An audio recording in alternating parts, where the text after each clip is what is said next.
All right, so today we are on day 108 of the 1 year chronological Bible plan. We're going to be continuing on in First Samuel, also getting into First Chronicles and Psalms as well. So let's get into it.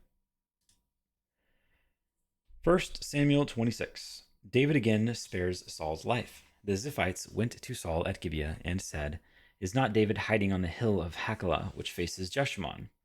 So Saul went down to the desert of Ziph with his 3,000 select Israelite troops to search there for David. Saul made his camp beside the road on the hill of Hachilah facing Jeshimon, but David stayed in the wilderness. When he saw that Saul had followed him there, he sent out scouts and learned that Saul had definitely arrived.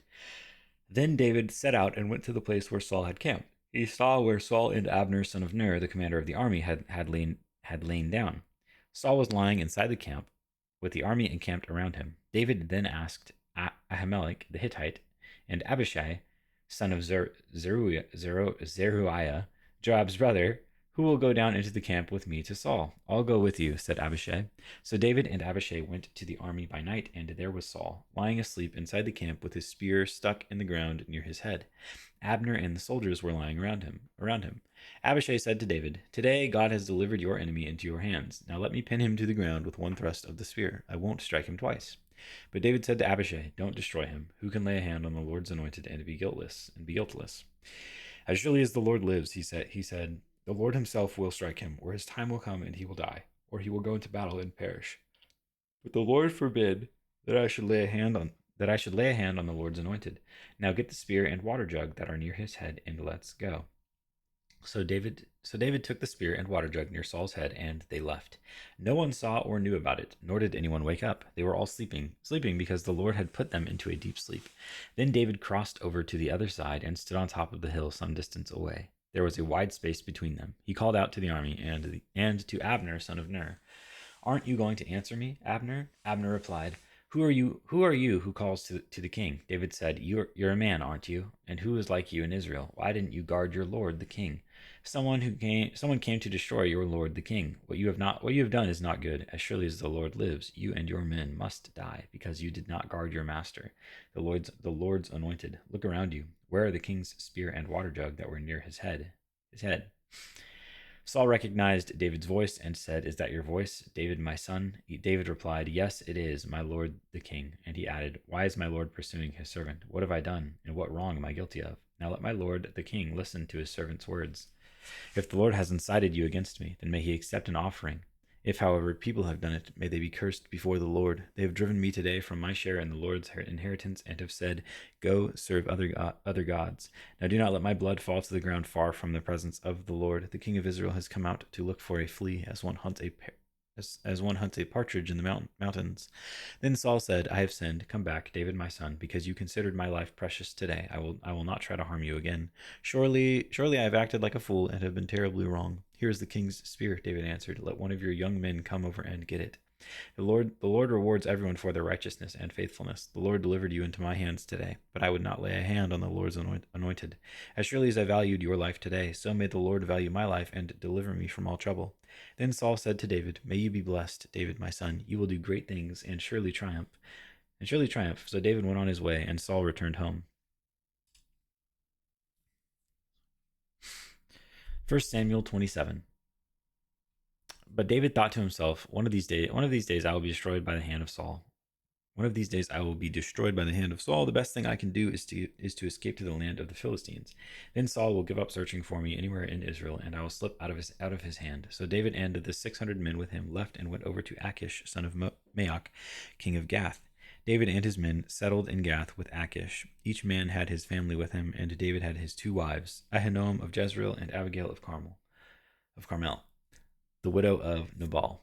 When Saul was told that David had fled to Gath, he no longer searched for him. Then David said to Achish, "If I have found favor in your eyes, let a place be assigned to me in one of the country towns, that I may live there. Why should your servant live in the royal city with you?" So on that day Achish gave him Ziklag, and it has belonged to the kings of Judah ever since. David lived in Philistine territory a year and 4 months. First Chronicles 12. These were the men who came to David at Ziklag, while he was banished from the presence of Saul, son of Kish. They were among the warriors who helped him in battle. They were armed with bows and were able to shoot arrows or to sling stones right-handed or left-handed. They were relatives of Saul from the tribe of Benjamin.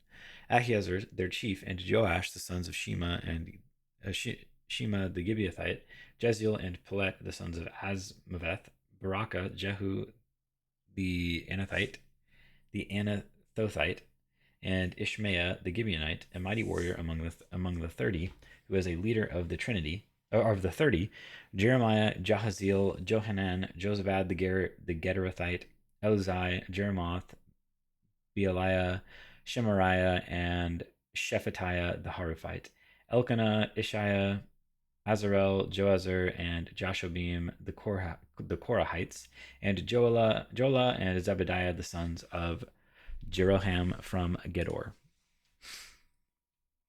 First Samuel 27. Now David and his men went up and raided the Geshurites, the Girzites, and the Amalekites. From ancient times, these people had lived in the land extending to Shur and Egypt. Whenever David attacked an area, he did not leave a man or woman alive, but took sheep and cattle, donkeys and camels, and clothes. Then he returned to Achish. When Achish asked, "Where did you go raiding today?" David would say, "Against the Negev of Judah, or against the Negev of Jeremiel, or against the Negev of the Kenites." He did not leave a man or woman alive to be brought to Gath, for he thought they might inform on us and say, "This is what David did." And such was his practice as long as he lived in Philistine territory. Achish trusted David and said to himself, "He has become so obnoxious to his people, the Israelites, that he will be my servant for life." 1 Samuel 28. In those days, the Philistines gathered their forces to fight against Israel. Achish said to David, "You must understand that you and your men will accompany me in the army." David said, "Then you will see for yourself what your servant can do." Achish replied, "Very well, I will make you my bodyguard for life." Saul and the medium at Endor. Now Samuel was dead, and all Israel had mourned for him and buried him in his own town of Ramah. Saul had expelled the mediums and spiritists from the land. The Philistines assembled and came and set up camp at Shunem, while Saul gathered at all Israel and set up camp at Gilboa. When Saul saw the Philistine army, he was afraid. Terror filled his heart. He inquired of the Lord, but the Lord did not answer him by dreams or Urim or prophets. Saul then said to his attendants, "Find me a woman who is a medium, so I may go and inquire of her." "There is one in Endor," they said. So Saul disguised himself, putting on other clothes. And at night he and two men went to the woman. "Consult a spirit for me," he said, "and bring up for me the one I name." But the woman said to him, surely you know what Saul has done. He has cut off the mediums and spiritists from the land. Why have you set a trap for my life to bring about my death?" Saul swore to her by the Lord, "As surely as the Lord lives, you will not be punished for this." Then the woman asked, "Whom shall I bring up for you?" "Bring up Samuel," he said. When the woman saw Samuel, she cried out at the top of her voice and said to Saul, "Why have you deceived me? You are Saul." The king said to her, "Don't be afraid. What do you see?" The woman said, "I see a ghostly figure coming up out of the earth." "What does he look like?" He asked. "An old man wearing a robe is coming up," she said. Then Saul knew it was Samuel, and he bowed down and prostrated himself with his face to the ground. Samuel said to Saul, "Why have you disturbed me by bringing me up?" "I am in great distress," Saul said. "The Philistines are fighting against me, and God has departed from me. He no longer answers me, either by prophets or by dreams. So I have called on you to tell me what to do."